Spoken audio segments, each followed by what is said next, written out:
Sir ఎలా జరిగింది 17th Bengaluru film festival? 17th Bengaluru international film ఫెస్టివల్లో యాక్చువల్గా థీమ్ వచ్చి ఉమెన్ ఎంపవర్మెంట్. మదర్ ట్యాగ్ లైనే స్త్రీ అందరే అష్టే సాకే.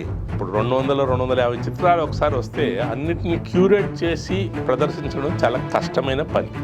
మన సినిమా ప్రపంచ స్థాయికి తీసుకెళ్లామా లేదనేది ఒక కాంట్రవర్షియల్ సబ్జెక్ట్. బెంగళూరు ఫిలిం ఫెస్టివల్లో మిమ్మల్ని బాగా ఆకట్టుకున్నటువంటి సినిమాలు ఏమున్నాయి సార్? 1957లో తీసిన ఆ సినిమా ఇప్పుడు కూడా చాలా ఫ్రెష్గా ఉందంటే it's a restored classic.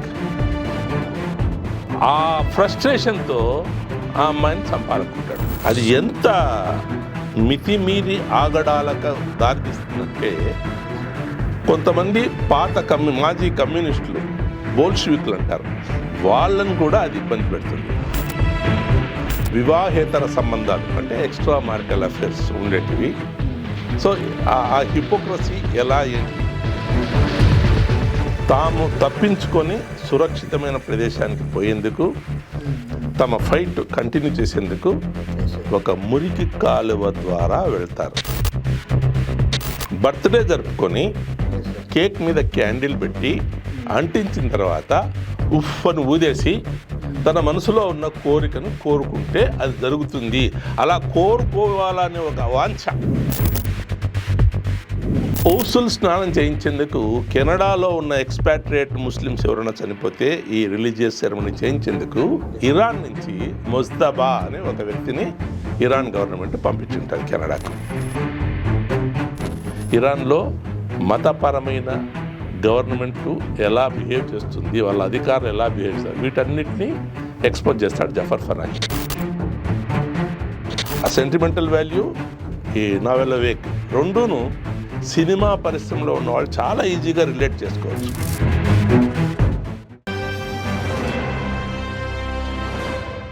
Hello, welcome to 3TV network. ఈరోజు మనతో ప్రముఖ రచయిత, సినిమా ప్యాషనెట్ ప్రతాప్ సార్ మనతో ఉన్నారు. అయితే ఈ మధ్య కర్ణాటక బెంగళూరులో 17వ బెంగళూరు ఇంటర్నేషనల్ ఫిలిం ఫెస్టివల్ జరిగింది. అయితే ఫిలిం ఫెస్టివల్ యొక్క ముఖ్య ఉద్దేశం ఏంటి, ఫిలిం మేకర్స్కి కానీ యాక్టర్స్కి కానీ సినిమా ఇంటర్నేషనల్ ఫిలిం ఫెస్టివల్స్ ఎలా ఉపయోగపడతాయి అనేది సార్ మాటల్లోనే తెలుసుకుందాం. అండ్ ప్రత్యేకంగా బెంగళూరు ఇంటర్నేషనల్ ఫిలిం ఫెస్టివల్ ఎలా జరిగింది, అక్కడ స్క్రీన్ మీద ఏ సినిమాలు స్క్రీనింగ్ అయ్యాయని సార్ మాటల్లోనే తెలుసుకుందాం. Hello sir. హలో, ఎలా ఉన్నారు సార్? బాగున్నాను Tirupati, how are you? I'm good sir, thank you. Sir, ఎలా జరిగింది 17th బెంగళూరు ఫిలిం ఫెస్టివల్? 17వ బెంగళూరు అంతర్జాతీయ చలనచిత్రోత్సవం చాలా విజయవంతంగానే జరిగింది. Yes sir. అంటే కర్ణాటక చలనచిత్ర అకాడమీ వాళ్ళు దాన్ని కండక్ట్ చేస్తారు. ఎస్. గవర్నమెంట్ ఆఫ్ కర్ణాటక దాన్ని స్పాన్సర్ చేస్తుంది. Yes sir. అలాంటివి మన దేశంలో ఇంకా కొన్ని చోట్ల జరుగుతాయి. ఇప్పుడు మన గవర్నమెంట్ ఆఫ్ ఇండియా వాళ్ళు 1952 నుంచి ఒకటి చేస్తున్నారు. 56th ఎడిషన్ రీసెంట్గా నవంబర్లో జరిగింది గోవాలో. Yes sir. International film festival. అది కాకుండా కేరళ చలనచిత్ర అకాడమీ వాళ్ళు కూడా వాళ్ళ 30th ఎడిషన్ చేశారు 1996 I think. Yes sir. Yes sir. ఆ 30th ఎడిషన్ రీసెంట్గా జరిగింది. అది మామూలుగా త్రివేంద్రంలో జరుగుతూ ఉంటుంది. Yes sir. వాళ్ళు ఇంటర్నేషనల్ ఫిల్మ్సే కాకుండా మలయాళం ఫిల్మ్స్ మీద కూడా కాస్త ఎంఫసైజ్ చేస్తారు. Yes sir. తర్వాత నాకు తెలిసినంత వరకు Mumbai Academy of Moving Images అని బాంబేలో మామీ అనే పేరుతో ఒక ఇంటర్నేషనల్ ఫిల్మ్ ఫెస్టివల్ జరిగేది. Yes sir. అది 92 ఆ ప్రాంతంలో స్టార్ట్ అయినా కూడా శ్యామ్ బెనగల్ గారు దాని చైర్మన్ అయిన తర్వాత దానికి చాలా ప్రాచుర్యం వచ్చింది 1999లో. Yes sir. దాని తర్వాత మన కిరణ్ రావు చైర్మన్ అయ్యారు.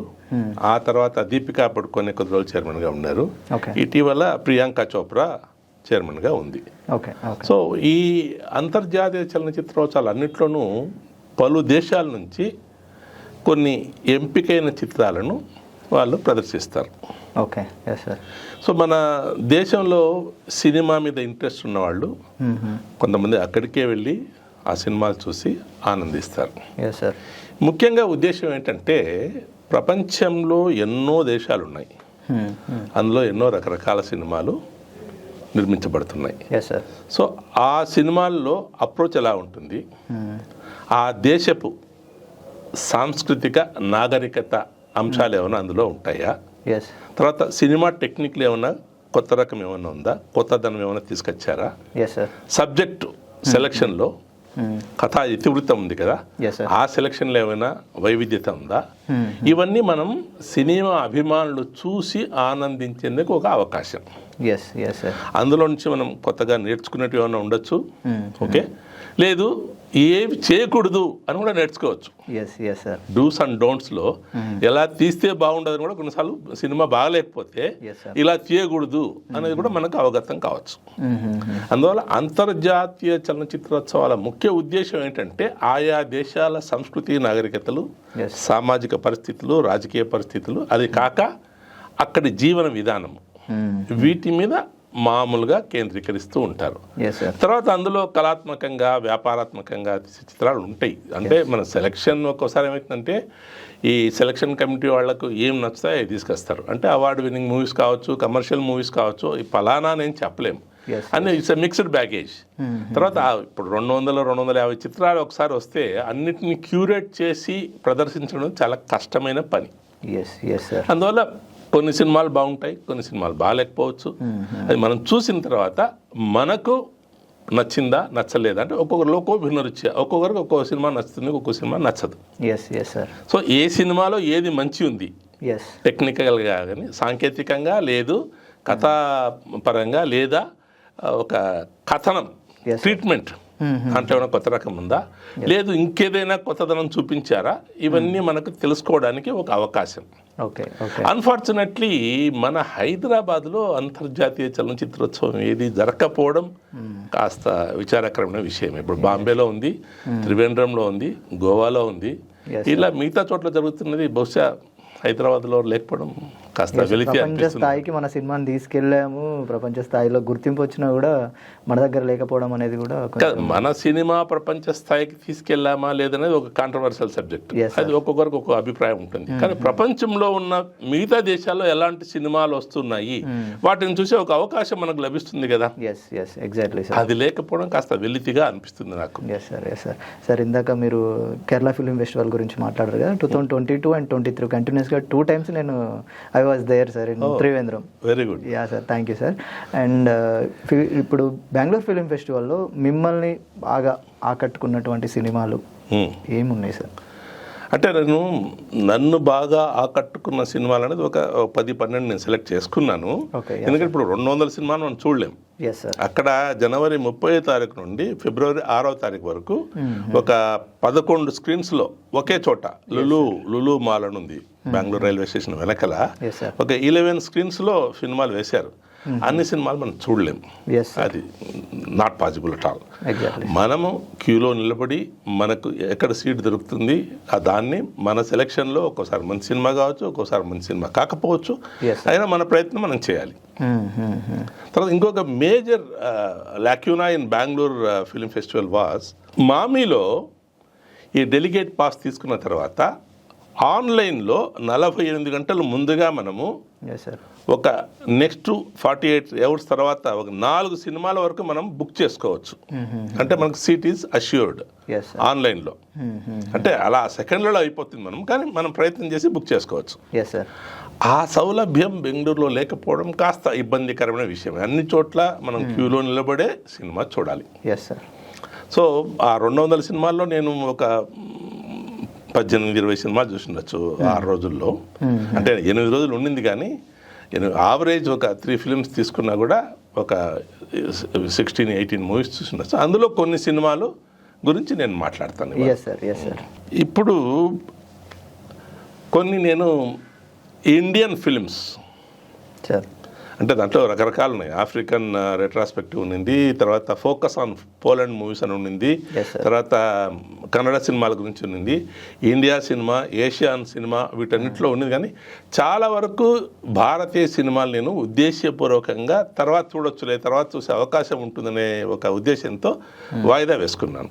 Yes. చాలా వరకు ఫారిన్ మూవీసే చూశాను. Yes sir. అందులో కూడా ఏషియన్ కంటే కూడా మిగతా ఎక్కువ ఉంటాయి. అంటే ఏషియన్ లేవని కాదు, 1-2 ఉంటాయి, మిగతా ఇవి ఎక్కువగా చూశాను. Yes sir. ఓకే, వాటి గురించి మనం మాట్లాడచ్చు. మొదట నేను చూసిన సినిమా, ఆ రోజు ఫిల్మ్ ఫెస్టివల్లో నేను మొట్టమొదటి చూసిన సినిమా ఈసారి కైరో స్టేషన్. Cairo station. అవును, అది 1958లో సార్. యూసఫ్ చాహినీ అనే ఆయన ఈ ఫిల్మ్ డైరెక్ట్ చేశాడు. ఈ యూసఫ్ చాహిన్ అనే అందులో కినావి అనే ఒక హీరో పోర్షన్ కూడా అతడే నిర్వహించాడు. అంటే హీరో కూడా ఆయనే యాక్ట్ చేశాడు. 1957లో తీసిన ఆ సినిమా ఇప్పుడు కూడా చాలా ఫ్రెష్గా ఉంది. అంటే it's a restored classic. Okay, great great sir. అందులో ఈ కినావి అనే అబ్బాయి, అంటే ఆ వ్యక్తి కైరా రైల్వే స్టేషన్లో పేపర్లు అమ్ముకుంటుంటాడు. కానీ అతడు దివ్యాంగుడు, కాలు సరిగా ఉండదు. కాస్త కొంటుకుంటూనే పేపర్లు అమ్ముకుంటుంటాడు. తర్వాత ఈ ఒక రకమైన ఈ సహజమైన కామవాంఛను సప్రెస్ చేసేందుకు ప్రయత్నం చేస్తుంటాడు. అంటే వయసులో ఉన్న అబ్బాయి, సో న్యాచురల్గా ఆ సెక్సువల్ ఇంపల్సెస్ ఉంటాయి. వాటిని ఎలా కంట్రోల్ చేయాలని పాపం చాలా ఇబ్బంది పడుతూ ఉంటాడు. ఆ కైరో రైల్వే స్టేషన్లోనే పర్మిట్ లేకుండా దొంగగా కూల్ డ్రింక్స్, ఐస్ క్రీమ్స్ అమ్మే ఒక అమ్మాయి ఉంటుంది, హనుమా అని. ఆ అమ్మాయితో ఈ అబ్బాయి ప్రేమలో పడతాడు. కానీ ఆ అమ్మాయి అక్కడ కూలీలుగా పనిచేసే వాళ్ళను సంఘటితం చేసే ఒక నాయకుడితో తిరుగుతూ ఉంటుంది. సో ఒక రకమైన ట్రయాంగిలే, కానీ దాని మీద ఏం ఫోకస్ లేదు. ఈ సప్రెషన్ ఆఫ్ సెక్చువల్ ఇంపల్సెస్లో ఏమైతుందంటే ఒక్కోసారి వాడికి తెలుసు ఆ అమ్మాయి వాడితో తిరుగుతుంది తెలుసు, వీడికి ఒక ఎక్స్ప్రెషన్కు పెద్దగా అవకాశం ఉండదు. సో ఆ ఫ్రస్ట్రేషన్తో ఆ అమ్మాయిని చంపాలనుకుంటాడు. ఆ అమ్మాయిని చంపబోయి పొరపాటుగా వేరే అమ్మాయిని చంపేస్తాడు. తెలియకుండా పొరపాటున ఆ అమ్మాయి కనుక వేరే అమ్మాయిని చంపేస్తాడు. కానీ ఆ Cairo railway station central focal పాయింట్గా పెట్టుకొని అప్పుడప్పుడే స్వతంత్రం వచ్చింది ఇది ఈజిప్టుకి. ఈజిప్ట్ రాజధాని కైరో ఆ రోజుల్లో.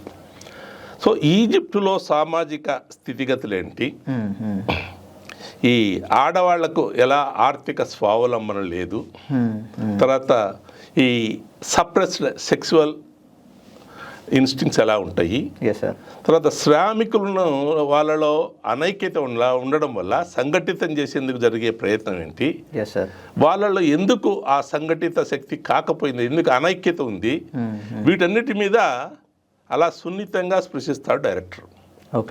సో జరిగేది ఇప్పుడు మన కాచిగూడలోనో సికింద్రాబాద్లో రద్దీగా ఉండే రైల్వే స్టేషన్ ఓకే, కానీ అక్కడ జరిగే కథలో ఇన్ని అంశాలను టచ్ చేస్తూ వెళ్తాడు.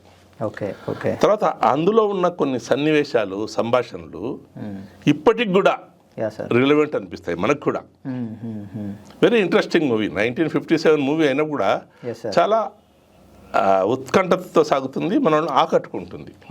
That is the speciality of the movie. తర్వాత నేను చూసిన ఇంకో సినిమా ఈ బీచ్ కుంబర్స్ అనేది. అదొక గ్రీక్ సినిమా. దాని డైరెక్టర్ వచ్చి ఆయన అరిస్టోటలిస్ మర్గకోస్. ఇటీవల చిత్రమే అది. అందులో ఆ సినిమా ఒక గ్రీకు కవి నికోస్ కబడియోస్ అనే ఆయన రాసిన ఒక 2 పోయమ్స్ ఆధారంగా ఆ సినిమా తీసామని వాళ్ళు క్లెయిమ్ చేసుకున్నారు. కథాంశం ఏమంటే సముద్రంలో కొట్టుకొచ్చిన ఒక పాత మెకానికల్ బోట్ను మరమ్మతు చేసి దాన్ని మళ్ళీ సముద్రంలోకి తీసుకెళ్లే ఒక ప్రయత్నం చేసే ఒక 40 ఏళ్ల వ్యక్తి కథ.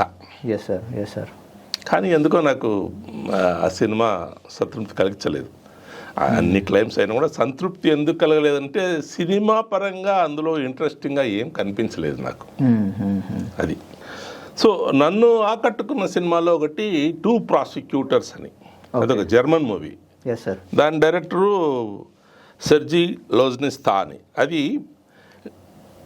జార్జ్ దెమిదోవ్ అని రాసిన ఒక నవలిక ఆధారంగా తీసిన చిత్రం.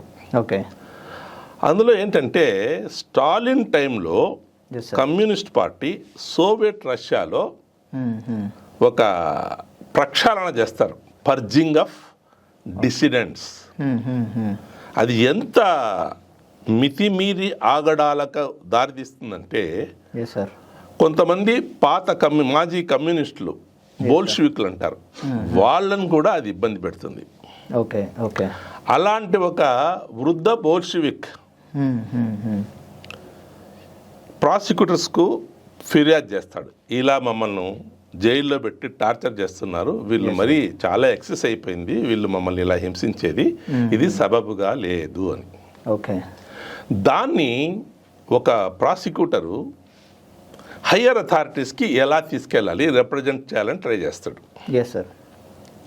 చాలా కష్టపడి ఆ బోల్షివిక్ని కలిసి ఆయన అభిప్రాయాలు తెలుసుకొని మాస్కోకు వెళ్ళి మాస్కోలో హయ్యర్ అథారిటీస్కి దాన్ని తను పూర్తిగా ఎస్ సార్ ప్రాతినిధ్యం వహించి అన్ని చెప్తాడు, ఇలా అయింది వాళ్ళ కంప్లైంట్స్ ఇది అని. దాని తర్వాత హయ్యర్ అథారిటీస్ ఏం చర్యలు తీసుకున్నారు ఎస్ సార్ అన్నదే అందులో చాలా ఆసక్తికరంగా జరిగే విషయం. సినిమా చాలా పకడ్బందీగా తీశారు, చాలా బాగుంది, అది ఇంట్రెస్టింగ్గా ఉంటుంది. తర్వాత హిస్టారికల్ ట్రూత్స్ కొన్నిటిని అది చెప్తుంది. అందులో బోల్షివిక్, ఆ మాజీ బోల్షివిక్ ఉన్నాడు కదా వృద్ధుడు, ఆ మాజీ బోల్షివిక్గా అలెగ్జాండర్ ఫిలిప్సెంకో అని ఆయన చాలా బాగా నటించాడు. చాలా న్యాచురల్గా ఉంది. తర్వాత ఆయన చెప్పే ఆ మాటలు, ఆ నటనా విధానము చాలా ఆకట్టుకుంటాయి. మరో సినిమా ఏంటంటే French cinema the ear rings of madam day అని. ఆ మేడమ్ డే అనేది ఆమె పేరు చెప్పకుండా అలా మార్ఫ్ చేసి చెప్పారనమాట. 1953లో ఫ్రెంచ్ సొసైటీలో అరిస్టోక్రాటిక్ కుటుంబాల్లో ఎలా వివాహేతర సంబంధాలు అంటే ఎక్స్ట్రా మారిటల్ అఫేర్స్ ఉండేటివి, సో ఆ హిపోక్రసీ ఎలా ఏంటి అనే దాని మీద కాన్సన్ట్రేట్ చేస్తాడు director. Max Ophuls is the director. ఒక జనరల్ తన పెళ్లి టైంలో భార్యకు ఒక 2 డైమండ్ ఇయర్ రింగ్స్ ఇచ్చింటాడు. ఆవిడ తన అప్పులు ఎక్కువైపోయి వాటిని తీర్చలేక వాటిని అమ్ముతుంది. చాలా రహస్యంగా ఆ పని చేస్తుంది. కానీ ఆ కొన్నవాడు తిరిగి వాటిని మళ్ళీ జనరల్కి చెప్పి జనరల్కి అమ్ముతాడు. జనరల్ వాటిని కొనుక్కొని తన ఇంకో ప్రియురాలికి ఇస్తాడు. సేమ్ జనరల్ అదే తనకు పెళ్లి కానుకగా భార్యకి ఇచ్చిన ఇయర్ రింగ్స్ ఆవిడ అమ్మిందని తెలిసిన తర్వాత అవి తీసుకొని తన ఇంకో ప్రియురాలికి జనరల్ ఇస్తాడు. ఆ ప్రియురాల నుంచి అది అలా అలా చేతులు మారి వాళ్ళ మధ్యలోనే చేతులు మారుతూ ఉంటుంది. ఆ ఇయర్ రింగ్స్ ఒకరి నుంచి ఒకరికి చేతులు మారుతూ వస్తాయి. అందులో మళ్ళీ ఈ జనరల్ భార్య ఉంది కదా, ఆ జనరల్ భార్య ఒకటితో లవ్లో పడి ఉంటుంది, ఒక డిప్లొమాట్తో. అతని నుంచి మళ్ళీ ఆవిడకి వస్తాయి. ఇది ఎలా చేతులు మారుతాయి, ఏం జరుగుతుంది, తర్వాత అది తెలిసినా తెలియనట్లు వాళ్ళంతా ఎలా బిహేవ్ చేస్తారు, ఎలా దాన్ని దాచిపెట్టడానికి రహస్యంగా ఏం చేయడానికి ప్రయత్నం చేస్తారు. ఇది ఈ ప్రయత్నాలు సినిమా అన్నమాట. కానీ ఆ హిపోక్రసీ, ఆ అరిస్టోక్రాటిక్ ఎక్స్ట్రా మ్యారిటల్ అఫేర్స్, తర్వాత ఆ హ్యూమన్ ఇంటరాక్షన్ పాత సినిమాని కూడా బాగా తీశాడు. అంటే మరీ గొప్ప సినిమా అని చెప్పలేను కానీ బాగుంది. ఏ ఇయర్లో వచ్చింది సార్ ఇది? 1953. అందులో విక్టోరియా డిసెకా అనే ఒక ఆర్టిస్టు, హీఈస్ బెరాన్, ఒక ఇటాలియన్ బెరాన్, ఒక డిప్లొమాట్. అతను మాత్రం he looks very handsome for those days. That was my impression. తర్వాత నేను చూసిన ఇంకొక సినిమా డ్రీమ్స్ అని. నేను యాక్చువల్గా అది ఈ Mikel Franco Mexican American movie ఒకటి ఉంది డ్రీమ్స్ అని, అది అనుకున్నాను మొదట, పొరపాటున అదే. కానీ నాకు అది కాదు, ఇది డాగ్ జోహాన్స్ నార్వేజియన్ మూవీ అని తెలిసేటప్పటికే ఆ సినిమా జరిగిపోయిన సుమారు వరకు అప్పటికే చాలా అసంతృప్తి నాకు. సినిమా నాకు నచ్చలేదు. అందులో ఒక యంగ్ ఫీమేల్ స్టూడెంట్, ఆ అమ్మాయి తన టీచర్ మీద ఎక్కడో ఒక తెలియని అభిమానము, అది అభిమానమా, ఆరాధన భావమా, ఇన్ఫాచ్యుయేషనా, లవ్వా, ఈ అమ్మాయికి ఆవిడ టీచర్ మీద ఇది ఏంటి, ఒక అభిమానమేనా, లేదు దాన్ని మించి ఇంకేమైనా ఉందా, ఆ రెండింటి మధ్యలో ఈ అమ్మాయికి సందిగ్ధం. సో తను దాని గురించి రాస్తూ పోతుంది. కన్ఫెషన్, ఆ టీచర్ అంటే నాకు ఇష్టము, ఆవిడ చెప్పే పాఠం చెప్పే విధానం ఆవిడ చూస్తేనే నాకు ఇష్టం, ఇలా ఏదో రాసుకుంటూ పోతుంది. కానీ సినిమాటిక్గా డైరెక్టర్ ఏం చెప్పాలనుకున్నాడో నాకు అనిపించింది ఏంటంటే, బహుశా ఒక వ్యాసం రాసి పేపర్లో ప్రింట్ చేస్తే బాగుండేదేమో సినిమా తీసే బదులు అనిపించింది. So it was very disappointing for me. తర్వాత ఫిలిం ఫెస్టివల్లో ఫోకస్ కంట్రీ వచ్చి పోలాండ్.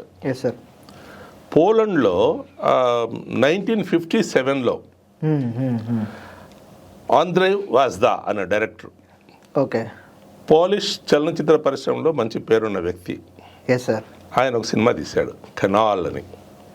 కెనాల్ అంటే అక్కడ ఆయన ఒక మురికి కాలువ గురించి సినిమా. అది ఏంటి, 1944లో రెండవ ప్రపంచ యుద్ధ సమయంలో వార్సాలో జరిగిన తిరుగుబాటు గురించి ఆ కథ. అక్కడ ఒక 43 మంది హోమ్ రెసిస్టెన్స్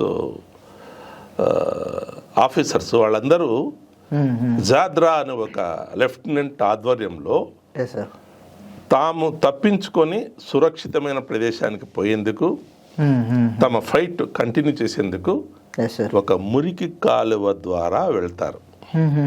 ఆ మురికి కాలువ ద్వారాలో వాళ్ళు వెళ్ళే ఆ సన్నివేశాలు,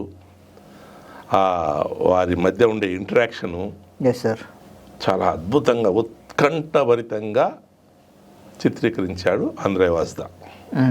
black and white movie, 1957 movie, కానీ చాలా ఫ్రెష్గా ఉంటుంది చూస్తే.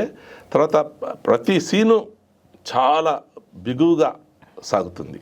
మరి ఇలా తప్పించుకొని వెళ్ళిన వాళ్ళు సురక్షిత ప్రదేశానికి చేరగలిగారా, ఓకే, ఏమయ్యారు, ఇది సినిమా చూస్తేనే చెప్పడు, ఇప్పుడు నేను చెప్పకూడదు దాని గురించి. Okay okay. తర్వాత అందులో వార్సా బిల్డింగ్స్, ఆ బాంబులు వేసిన తర్వాత అవి శిథిలమైన బిల్డింగ్స్, ఒక్కోసారి రియల్ లొకేషన్స్లో తీశారు, కొన్నిసార్లు సెట్ వేశారు. కానీ ఏది సెట్టు ఏది రియల్ లొకేషన్ అని మనం ఆ బేరీజ్ వేసేంత అవకాశం కూడా ఉండదు. అంత అద్భుతంగా మ్యాచ్ చేసేసాడు అది. ఓకే, చాలా మంచి సినిమా అది. తర్వాత నన్ను బాగా ఆకట్టుకున్న ఒక cinema Egyptian Arabic cinema happy birthday అని. Okay okay. కొత్త సినిమానే, పాతదేం కాదు. మిసెస్ సారా గోహెర్ ఆమె డెబ్యూ మూవీ అది. అందులో ఒక చిన్న పిల్ల, తోహా అని ఒక చిన్న పని పిల్ల, ఒక ఇంట్లో పనిచేసే అమ్మాయి. ఆ తోహా క్యారెక్టరు తోహా రమదాన్ అని ఒక చిన్న అమ్మాయి నిర్వహించింది. ఈ తోహా ఒక చిన్న కోరిక ఏంటంటే, బర్త్డే జరుపుకొని కేక్ మీద క్యాండిల్ పెట్టి అంటించిన తర్వాత ఉఫ్ అని ఊదేసి తన మనసులో ఉన్న కోరికను కోరుకుంటే అది జరుగుతుంది. అలా కోరుకోవాలనే ఒక వాంఛ చాలా ప్రగాఢంగా ఉంటుంది అమ్మాయికి. కానీ పనిచేసే అమ్మాయి పాపం. కానీ అదే ఇంట్లో తన ఎంప్లాయర్స్ అమ్మాయి నెల్లి అని ఉంటుంది. వాళ్ళ అమ్మా నాన్న అప్పుడు విరిపోయే స్థితిలో ఉన్నారు ఆల్రెడీ. కానీ ఎలాగైనా సరే నెల్లి బర్త్డే ఈసారి చాలా ఘనంగా జరిపించాలని తోహా ప్రయత్నం. మొత్తం మీద అన్ని రకాల దానికి కావలసిన అన్ని రకాల ఇవి అన్నీ తను నిర్వహిస్తూ పోతుంది. అమ్మ నాన్న కూడా వచ్చి బర్త్డే చేసేదానికి ఏమేం కావాలో ఆ కేకు, ఆ డెకరేషను అన్నీ చేస్తుంది. ఎందుకంటే నెల్లి మీద అభిమానం ఒకటి, తర్వాత ఆ బర్త్డే కేక్ క్యాండిల్ ఊపే ఉంది, ఇది ఉంది కదా, అది నెల్లి చేసినా సరే చూడాలని ఒక ఆనందం. ఆ సంబరంలో తను పాలు పంచుకోవాలని ఒక గట్టి దృఢ నిశ్చయం అన్నమాట. కానీ సరిగ్గా పుట్టినరోజు జరిగే రోజు తన ఇంటి వాళ్ళు, వాళ్ళ ఇంటి వాళ్ళే, తోహ వాళ్ళ ఇంటి వాళ్ళే ఆ అమ్మాయిని అక్కడి నుంచి తీసుకెళ్ళిపోతారు, వాళ్ళ ఇంటికి తీసుకెళ్తారు. కానీ ఎక్కడో ఆ అమ్మాయికి ఎలాగైనా సరే మళ్ళీ వెనక్కి వెళ్ళాలి, నెల్లి బర్త్డే సంభ్రమాల్లో మనం పాల్గొనాలి. సో కష్టపడి అడ్రస్ కూడా తెలియదు ఆ సిటీలో, ఆ రద్దీలో ఆ అడ్రస్ తెలియకుండా సరే చాలా కష్టపడి తన ఇంకొక అబ్బాయి ఉంటాడు ఫ్రెండ్, వాడి సహాయంతో మొత్తం మీద అడ్రస్ కనుక్కొని సాయంకాలంలో అక్కడికి వెళ్తుంది. బర్త్డేకి అటెండ్ అవుతుంది. ఆ సంబరాల్లో ఎలాగైనా సరే పాల్గొనాలి, అది చూడాలని ఒక ఒక అత్యంత పవర్ఫుల్ డిజైర్. కానీ ఆ అమ్మాయి అక్కడికి వెళ్ళిన తర్వాత అనుకోకుండా ఈ సోషల్ హైరార్కీ, మన సాంఘిక పరిస్థితుల్లో కొంతమంది పై హోదా వాళ్ళు, కొంతమంది తక్కువ హోదా వాళ్ళు, ఓకే, సో ఇవి అడ్డం వస్తాయి. సో ఆ అమ్మాయి ఆ సంభ్రమాల్లో పాల్గొనకూడదు అనే ఒక దీంతో ఆ సంబరాల నుంచి ఆ అమ్మాయిని వేరు చేస్తారు. అనుకోకుండా ఈ సోషల్ హైరార్కీ, ఈ డిస్క్రిమినేషను ఇవన్నీ వస్తాయి. అంతేకాకుండా చిన్నపిల్లలను పని పిల్లలుగా పెట్టుకోకూడదన్న చట్టం కూడా ఒక రకంగా దానికి ఉపయోగపడుతుంది వాళ్ళకు. కానీ చిన్న పిల్ల పసి మనసు కలుక్కుమన్నా సరే చాలా నిర్లిప్తంగా ఆ బర్త్డే రోజు వాళ్ళంతా పాడేసి ఉంటారు కదా, అది సంబరాల మురికనాల సామాజిక మురికనాల నాకు తెలియదు. వాటిని ఏరుకుంటూ తన పని తను చేసుకుంటూ పోతుంది. Okay okay. సినిమా చూసిన ఏ ప్రేక్షకునికైనా ఎక్కడో హృదయంలో కూర్చుకోక మానదు. అంత బాగుంది హ్యాపీ బర్త్డే. సో చివరికి చేరుకుంటుందా లేదా సార్? అలే చేరుకునింది అక్కడ ఉంది, కానీ సంబరాల్లో పాల్గొనేవారు. ఆ బర్త్డే సంబరాల్లో పాల్గొనేది తను ఆల్మోస్ట్ అక్కడే వెలివేసినట్లు అన్నమాట. తను ఎందుకు పనిచేసే అమ్మాయి సాంఘికమైన హోదా లేదు అనే ఒకే ఒక కారణంతో ఆ అమ్మాయిని అక్కడ ఆ సంబరాల్లో పాల్గొనకుండా చేస్తారు. సో చూసే ప్రేక్షకులకి ఎక్కడో ఆ మనసుకు నాటుకుంటుంది అది. తర్వాత టెక్నికల్గా చాలా అద్భుతంగా తీసిన చిత్రం అంటే నాకు నచ్చింది ఇరానియన్ మూవీ. అంటే కెనడాలో తీశారు, కానీ ఇరానియన్ మూవీ అది, మార్టీషియన్ అని. మార్టీషియన్ అంటే మామూలుగా ఈ మతపరమైన శవాలకు సంబంధించిన కొన్ని సంస్కారాలు నిర్వహించాలని మార్టీషియన్ అంటారు. ఇక్కడ ఈ ఇస్లాంలో చనిపోయిన వాళ్ళు ఎవరైనా ఉంటే వాళ్ళకు చనిపోయిన తర్వాత స్నానం చేయిస్తారు. ఔసుల్ అంటారు దాన్ని, ఆ స్నానాన్ని ఔసుల్. ఓకే. స్పెల్లింగ్ యాక్చువల్గా GHOOSAL కానీ దాన్ని ప్రొనౌన్సియేషన్ ఔసుల్. Okay okay. ఆ ఔసుల్ స్నానం చేయించేందుకు కెనడాలో ఉన్న ఎక్స్పాట్రియేట్ ముస్లిమ్స్ ఎవరైనా చనిపోతే ఈ రిలీజియస్ సెరమనీ చేయించేందుకు ఇరాన్ నుంచి ముజ్తబా అనే ఒక వ్యక్తిని ఇరాన్ గవర్నమెంట్ పంపించుంటుంది కెనడాకు. ఆయన చనిపోయిన వ్యక్తులకి అందరికీ స్నానం చేయించి రిలీజియస్గా ఏం చేయాలో అన్ని చాలా జాగ్రత్తగా చేస్తూ ఉంటాడు. చాలా రిలీజియస్ మ్యాన్, రోజు 5 సార్లు నమాజ్ చేస్తాడు. కానీ అనుకోకుండా ఆ వ్యక్తికి ఉద్యోగం వెళ్ళిపోతుంది. అంటే కెనడాలో ఎవరైతే ఉద్యోగం ఇచ్చారో ఈ పనికి గవర్నమెంట్ పలానా ఉద్దేశంతో అక్కడ పంపించింది, కానీ ఇక్కడి నుంచి ఇరాన్లో నుంచి ఆయనకు ఆ పని ఉండాలా లేదా వాళ్ళు డిసైడ్ చేయలేరు కదా, అక్కడ పని ఇచ్చిన ఆయన తీసేస్తాడు. అప్పుడు పాపం ఇరాన్లో తను చాలా పెద్ద ఫ్యామిలీ, వాళ్ళు ఎలాగైనా ఆర్థికంగా వాళ్ళను ఆదుకోవాలి, వాళ్ళని సపోర్ట్ చేయాలనే ఒక ఉద్దేశంతో తప్పనిసరి ఒక సింగర్ దగ్గర పనిచేయడానికి ఒప్పుకుంటాడు. ఆ సింగర్ ఎవరు? ఇరాన్లో ఉన్న మతపరమైన రాజకీయ అధికారాన్ని విరోధిస్తూ ప్రతిభటిస్తూ పాటలు పాడే ఒక lady singer. Okay okay. Zener అని. తమాష ఏంటంటే ఈ జినా అనే క్యారెక్టరు నిజంగానే ఒక డిసిడెంట్ గులాజిన్ అర్దేస్తాని అనే ఒక ఫిమేల్ సింగర్, ఆవిడ నిర్వహించింది ఆ పాత్ర. చాలా బాగా చేసింది కూడా. ఆవిడ నీకు తగినంత డబ్బు ఇస్తాను, నేను చనిపోయినప్పుడు నాకు ఈ ఊసుల్ స్నానం చేయించి నా ఇంటి కాంపౌండ్లో 2 చెట్లు ఉన్నాయి కదా, ఆ రెండింటి మధ్యలో నన్ను పూడ్చిపెట్టాలి అనే ఒక నిబంధన మీద అతనికి ఉద్యోగం ఇస్తుంది, జీతం ఇస్తుంటుంది. కానీ తనకు ఇప్పుడు చాలా పాపులర్ సింగరు, కానీ ఈ ప్రొటెస్ట్ మీద పాడే పాటలు ఇంకా ప్రాచుర్యంలోకి రావాలి, ఇంకా అన్ని చోట్ల వైరల్ కావాలంటే తను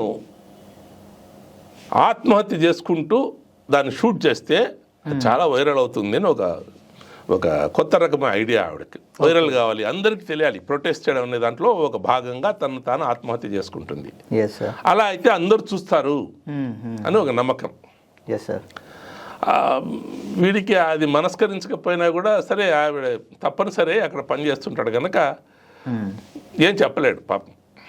తను నా డ్యూటీ నేను నిర్వహిస్తాను అని మాత్రమే అనుకుంటాడు. కానీ ఒకరోజు ఆ సింగర్ హత్య చేయబడుతుంది. ఓకే. ఎలా హత్య చేయబడింది? ఎవరు హత్య చేశారు? ముస్తఫా చేశాడా? ఇంకెవరైనా చేశారా? కారణం ఏంటి? వీటిలో ఏంటంటే ఈ మతాధికార శక్తులు ఎవరిని అంత సులభంగా వదిలిపెట్టవు అనేది. మరి ఈ సినిమాలో సాంకేతికంగా నాకు నచ్చింది ఏంటి, అద్భుతంగా అనిపించింది ఏంటి అంటే, మొత్తం సినిమా ఐఫోన్లో షూట్ చేశాడు. Great sir. కెనడాలో ఉన్న మంచు కప్పిన ప్రదేశాలు లో లైటింగ్లో కూడా చాలా క్లియర్గా నీట్గా ఐఫోన్లో షూట్ చేసి మొత్తం సినిమా. తర్వాత షూట్ చేసేటప్పుడే కెమెరా ఎక్కడ కదలదు, కానీ కెమెరా ప్లేస్మెంట్, ఆ స్టేజింగ్ ఆఫ్ ద సీన్ ఉంది కదా, తర్వాత కెమెరా ప్లేస్మెంట్ చాలా అద్భుతంగా చేశాడు. అంటే ఆల్మోస్ట్ షూటింగ్ టైంలోనే ఎడిటింగ్ కూడా అయిపోయింది, అలా చేసేసాడు. ఆ విషయం ఆ డైరెక్టర్ లాస్ట్లో చెప్పుకుంటాడు. ఆ సినిమా డైరెక్టర్ పేరు అబ్దుల్ రజా కహానీ. Yes sir. ఇంత మంచి కహానీ అద్భుతంగా చిత్రీకరించాడు, అద్భుతంగా చూపించాడు. చివరి నిమిషం వరకు ఒక రకంగా మనకు ఇరాన్లో ఏం జరుగుతుంది, ఇరాన్ మీద ఈ విరోధం కెనడాలో ఎలా ఉంది, ఇవన్నీ కాకుండా సాంకేతికంగా కూడా చాలా బాగున్న సినిమా ఇది. తర్వాత నాకు నచ్చిన ఇంకొక సినిమా కూడా ఇరానియన్ ఫిల్మే. Yes sir. అంటే ఇరాన్లో పేరేమో తెలియదు కానీ ఇంగ్లీష్ పేరు it was just an accident. దాని director Jafar Panahi. Yes sir. ఈ సినిమా చాలా ఇనాక్యూస్గా స్టార్ట్ అవుతుంది. ఇక్బాల్ అనే ఒక ఆయన తన కుటుంబంతో కారులో వెళ్తూ ఉంటాడు. Yes sir. మధ్యలో ఏదో జంతువు కారు కింద పడుతుంది. ఆ జంతువు ఏదైనా చూపాడు కానీ దానివల్ల కారు ట్రబుల్ ఇస్తుంది. కార్ ట్రబుల్ ఇస్తే కార్ను గరాజ్కి తీసుకెళ్తాడు ఇక్బాల్. ఓకే. అక్కడ మెకానిక్ వహీద్ అని ఒక మెకానిక్. Yes sir. ఆ వహీద్ను మొదట కొద్ది రోజులు జైల్లో పెట్టి ఒక ఆఫీసరు టార్చర్ చేసి ఉంటాడు, చాలా దారుణంగా హింసించుంటాడు. Yes sir. ఆ వహీద్కు తను టార్చర్ చేసిన అధికారి ఈ ఇక్బాలే అని సందేహం వస్తుంది. ఓకే. ఓకే. కానీ కన్ఫర్మ్ చేసుకోలేకున్నాడు. నిర్ధారించాలంటే కష్టంగా ఉంది. ఎందుకంటే ఈ ఇక్బాల్కి ఒక కృత్రిమమైన కాలు ఉంటుంది, ప్రొస్థెటిక్ లెగ్. Yes sir. అదొక్కటే వాడి అనుమానాన్ని బలపరిచే ఒక ఎవిడెన్స్, ఒక రీజన్. ఓకే. ఆ సాక్ష్య ఆధారాలు తప్ప వేరే ఏమీ వాడికి ఇంకా సందేహం కూడా అవునా కాదా అని. సో మరి ఎలా వాటితో పాటు జైల్లో ఉండి తర్వాత రిలీజ్ అయిన కొంతమంది వ్యక్తులు వీడి మిత్రులు ఉన్నారు, వాళ్ళని కలిస్తే వాళ్ళు ఏమైనా కన్ఫర్మ్ చేయగలరేమో అని ఒక నమ్మకం. Yes sir. సో ఈ ఇక్బాల్ను వాడు అబ్డక్ట్ చేస్తాడు, కిడ్నాప్ చేసి తను తీసుకెళ్తాడు, తన మిత్రుల దగ్గర తీసుకెళ్తాడు. Yes sir. ఆ మిత్రులందరూ చూస్తారు, వాళ్లకు ఎక్కడో సందేహం వీడే అని. ఈ ఇక్బాల్ మాత్రం వీడి కళ్ళకు గంతలు కట్టింటారు, నాకు ఆ అధికారికి ఏం సంబంధం లేదు, నన్ను వదిలేయను మొత్తుకుంటుంటాడు కానీ వీళ్ళు వదలరు. Yes sir. అలా వాడిని తీసుకెళ్ళి ప్రయత్నం చేసినా కూడా ఇదమిద్దంగా నిర్ధారించలేకపోతున్నారు. అదొకటి. తర్వాత ఆ తిరిగే పరిస్థితుల్లో వాళ్ళ మధ్యనే కొన్ని పరస్పర విభేదాలు, కాస్త ఆవేశం. Yes sir. వాడు హమీద్ అని ఒక ఫ్రెండ్ వీడికి, ఈ వహీద్కి. Yes sir. చాలా ఆవేశంగా మనం చంపేద్దా ఉంటాడు. ఆ హమీద్గా మొహమ్మద్ అలీ ఎల్యాస్ మెహర్ చాలా అద్భుతంగా నటించాడు. కానీ వీళ్ళందరి మధ్య ఈ ఇంటరాక్షన్లో ఒక రకమైన ఎక్కడో జరిగే సన్నివేశాల్లో ఒక హ్యూమానిటీ, ఒక హ్యూమన్ యాంగిల్ అది కూడా జరుగుతుంది. ఆ సన్నివేశం చెప్పను, సినిమా చూస్తేనే బాగుంటుంది. ఆ హ్యూమన్ యాంగిల్ ఉంది, ఫ్రిక్షన్ ఉంది, డిస్టెన్స్ ఉంది. మరి ఇక్బాల్ వాడేనా కాదా, వీళ్ళని టార్చర్ చేసింది వాడా కాదా, ఇవన్నీ ఆ సందేహాలు అలా ఉండంగా వాడిని వదిలేస్తారు వీళ్ళు. కానీ దాని తర్వాత ఏమవుతుంది, వీళ్ళకి ఆపద ఇంకా ఎక్కువ అవుతుందా, అక్కడ సినిమా ఆపేస్తాడు జఫర్. చాలా అద్భుతమైన సినిమా ఇది. ఇంకో పార్ట్ అని కాదు, చాలా సింబాలిక్ గా స్టాప్ చేసేస్తాడు సినిమా. మామూలుగా జరిగిన యాక్సిడెంట్ నుంచి ఎన్ని పరిణామాలు, ఎన్ని సందిగ్ధాలు, మరి ఏది నిజం ఏది కాదు, టార్చరర్ వాడేనా కాదా, వీటన్నిటి మధ్యలో వాళ్ళ హ్యూమన్ యాంగిల్ ఏంటి, వాళ్ళ హ్యూమనిటేరియన్ యాటిట్యూడ్ ఏంటి, ఇవన్నీ చూపిస్తూ ఇరాన్లో ఏం జరుగుతోంది, ఇరాన్లో మతపరమైన గవర్నమెంట్ ఎలా బిహేవ్ చేస్తుంది, వాళ్ళ అధికారులు ఎలా బిహేవ్ చేస్తారు, వీటన్నిటినీ ఎక్స్పోజ్ చేస్తాడు జఫర్ ఫనాహి. యాక్చువల్గా నేను సినిమా చూసిన ముందు రోజేమో జఫర్ ఫనాహిని ప్రభుత్వ వ్యతిరేక చర్యలు చేస్తున్నాడు అనే అభియోగం మీద ఇరాన్ గవర్నమెంట్ మళ్ళీ అరెస్ట్ చేసింది. ఈ happy birthday it was just an accident తర్వాత నాకు నచ్చిన ఇంకో cinema sentimental value. It is a Norway movie. BBC was a producer. కొత్త సినిమా అది కూడా. దాంట్లో గుస్తావ్ అని ఒక ఫిల్మ్ డైరెక్టర్. ఈ గుస్తావ్ వాళ్ళ అమ్మ చనిపోయి, వాళ్ళ భార్య చనిపోయి ఉంటుంది. కానీ గుస్తావ్ ఆవిడ నుంచి విడిపోయి ఉంటాడు. ఆయనకి 2 కూతుర్లు, నోరా, అగ్నెస్. ఓకే. ఈ నోరా అనే అమ్మాయి థియేటర్ ఆర్టిస్ట్, మంచి popular theatre artist. Yes sir. అమ్మ నుంచి విడిపోయిన నాన్నతో మళ్ళీ వాళ్ళు చేరువయ్యేందుకు అప్పుడప్పుడే ప్రయత్నం చేస్తుంటారు, దగ్గర అవుతారు కూడా.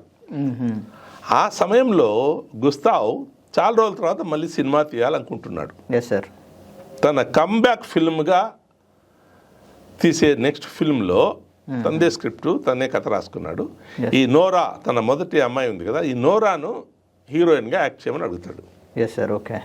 కానీ ఎక్కడో వీళ్ళు అణచిపెట్టుకున్న కోపం, కుటుంబ స్పర్ధలు ఇవన్నీ అడ్డం వచ్చి ఆ అమ్మాయి నేను నటించను ఓకే అని రిజెక్ట్ చేస్తుంది, తిరస్కరిస్తుంది. Yes sir. నోరా తిరస్కరించిన తర్వాత నోరాకు, అగ్నెస్కు తెలిసి వచ్చేది ఏంటంటే గుస్తావ్ ఎస్ సార్ ఒక ఫేమస్ హాలీవుడ్ స్టార్తో ఆ సినిమా తీస్తున్నాడు, ఆవిడ తను చేయనన్న రోలు ఆవిడ చేస్తోంది అని తెలిసి వస్తుంది. Yes sir. ఓకే. తర్వాత నోరాకు ఆ కథ తన అమ్మదా లేదు తన నానమ్మదా, ఇదొక డౌట్ కూడా ఉంటుంది. ఎక్కడో సెంటిమెంట్, ఎస్ సార్, ఆ ఫిల్మ్ వేరే వాళ్ళు చేస్తున్నారు, అది చేయకుండా ఉంటే బాగుండేది. తన నాన్న తీసే సినిమాలో ఈ పాత్రలకు, అమ్మదైనా సరే నానమ్మదైనా సరే, న్యాయం జరగాలంటే తను చేసి ఉంటే బాగుండేది. మరి అలా ఈ సినిమాను ఆపేయించాలి, ఆ అమ్మాయిని ఆ సినిమాల నుంచి తీసేసేలా చూడాలి, ఈ సినిమాను ఆపేలా ప్రయత్నం చేయాలి. ఇది నోరా, అగ్నెస్ ప్రయత్నాలు. ఓకే. ఓకే. మరి వాళ్ళ ప్రయత్నాలు సఫలమవుతాయా లేవా అనేది ఆ హాలీవుడ్ హీరోయిన్ గుస్తావ్ తీసేసి నోరాతో సినిమా తీస్తాడా అన్నదే ఈ సినిమా ఇతివృత్తం. ఓకే. ఓకే. ఈ గుస్తావ్గా స్టెల్లాన్ స్కార్స్గర్డ్ అనే యాక్టర్ చాలా బాగా చేశాడు. Okay. Okay. Golden globe award కూడా వచ్చింది బెస్ట్ సపోర్టింగ్ యాక్టర్గా. Great sir. అకాడమీ అవార్డ్స్లో కూడా ఈ ఫిల్మ్కు 9 నామినేషన్స్ వచ్చాయి. అవార్డ్స్ రాలే, కానీ సినిమా చాలా రకరకాల దృక్కోణాల నుంచి ఈ మానవ సంబంధ బాంధవ్యాలు ఎస్ సార్ చాలా సున్నితంగా ఆ డైరెక్టర్ హ్యాండిల్ చేశాడు. ఆ డైరెక్టర్ పేరు యోకిమ్ ట్రియర్, ఇంకా స్పెల్లింగ్ యూరోపియన్ దీంట్లో JOCHIM అని ఉంటుంది, కానీ అది యోకిమ్ ట్రియర్ ఆయన పేరు. చాలా అద్భుతంగా చిత్రీకరించాడు. ఇప్పుడు నేను చెప్పిన 3 సినిమాలు కాకుండా నన్ను చాలా ఇంప్రెస్ చేసిన ఇంకో cinema, it's a comedy come thriller, commandant fridge అని. ఓకే. ఓకే. అది కూడా కొత్త సినిమానే, జర్మన్ సినిమా. దాని డైరెక్టర్ వచ్చి పవెల్ గిరౌడ్. ఓకే. ఓకే. ఇందులో కథ ఏంటంటే 1972లో జర్మనీ 2గా ఉండింది, ఈస్ట్ జర్మనీ, వెస్ట్ జర్మనీ. తూర్పు Germany was called German democratic republic. Soviet Russia influence ఎక్కువ ఉండేది. సో 1972లో ఈ తూర్పు జర్మనీకి, జర్మన్ డెమోక్రటిక్ రిపబ్లిక్కి సింబాలిక్గా ఎర్నెస్ట్ థైల్మాన్ అనే ఒక ఐలాండ్ను అప్పుడు క్యూబా అధ్యక్షుడు ఫిడెల్ కాస్ట్రో ఆయన ఆ ఐలాండ్ను ప్రజెంట్ చేయాలనుకుంటాడు, సింబాలిక్గా ప్రజెంట్ చేయాలనుకుంటాడు. అంటే ఆయన కమ్యూనిస్టు, తన సోషలిస్ట్ కంట్రీ కనుక GDRకు దాన్ని ప్రజెంట్ చేయాలని ఒక సమావేశము, ఒక ఫంక్షన్ ఏర్పాటు చేస్తాడు. ఆ సెలబ్రేషన్లో ఫిడెల్ కాస్ట్రోను ఎలాగైనా సరే చంపాలని CIA, అమెరికన్ సీక్రెట్ ఏజెన్సీ ప్రయత్నం చేస్తుందని జర్మన్ డెమోక్రటిక్ రిపబ్లిక్ తెలిసి వస్తుంది. వాళ్ళు ఏం చేస్తారు, ఆ హత్యా ప్రయత్నాన్ని అడ్డుకునేందుకు, ఫిడెల్ కాస్ట్రోను కాపాడేందుకు ఫ్రిడ్జ్ అనే ఒక యంగ్ స్టాసీ ఆఫీసర్, అంటే స్టాసీ అనేది GDR సీక్రెట్ పోలీస్ ఏజెన్సీ, ఆయన్ని పంపిస్తారు. Young fellow. ఈ యంగ్ ఫెలో వెళ్ళి ఫిడెల్ కాస్ట్రో అసాసినేట్ కాకుండా కాపాడాలి. కానీ ఆ సింబాలిక్ ట్రాన్స్ఫర్ ఆఫ్ ఐలాండ్ ఉంది కదా, అది సక్రమంగా జరగాలి. ఇందుకు వెళ్తాడు ఫ్రిడ్జ్. ఫ్రిడ్జ్ వెళ్ళినప్పుడు ఒక హోటల్లో ఫంక్షన్ ఇది. ఆ హోటల్కి ముందుగా వెళ్ళి అక్కడే స్టే చేస్తాడు. ఇంకొక ఆఫీసర్ కూడా, ఆవిడ కూడా ఆయనతో పాటు ఉంటుంది.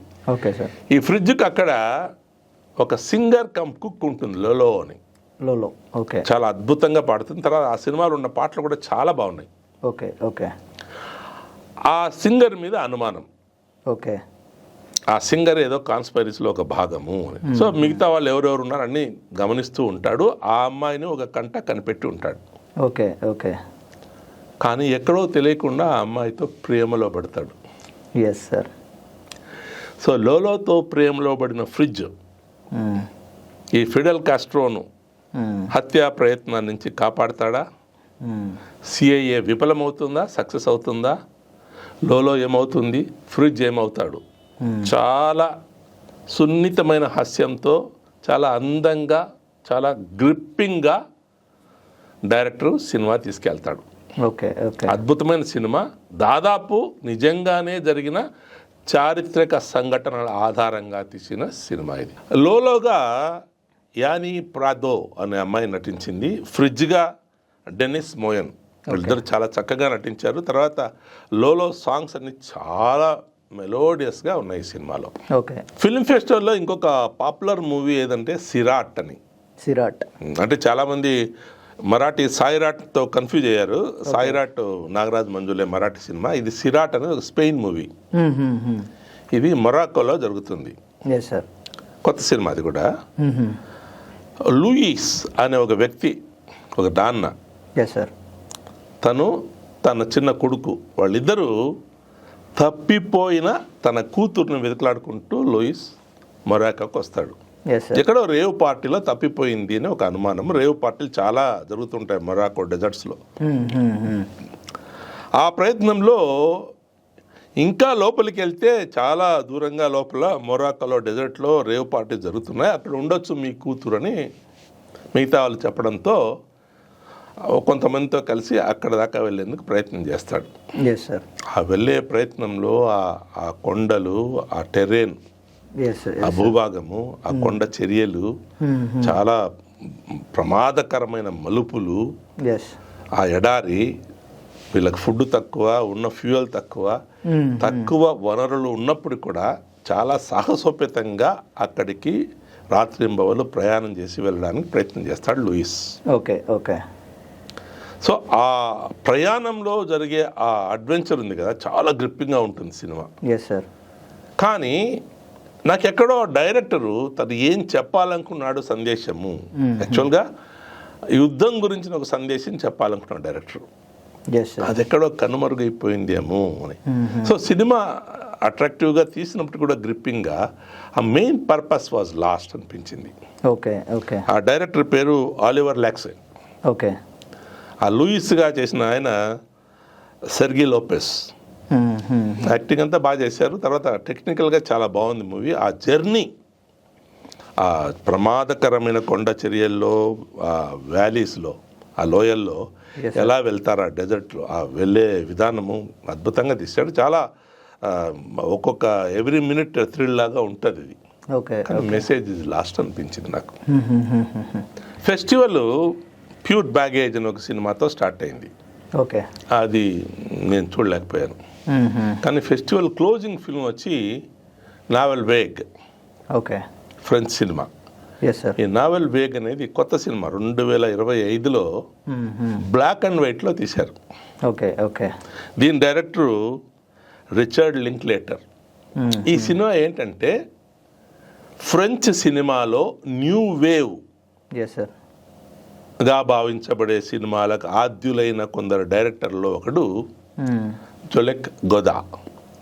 స్పెల్లింగ్ వచ్చి JEINLUCGODARD ఉంటుంది, కానీ ఫ్రెంచ్ ప్రొనౌన్సియేషన్ వచ్చి జొలెక్ గొదా.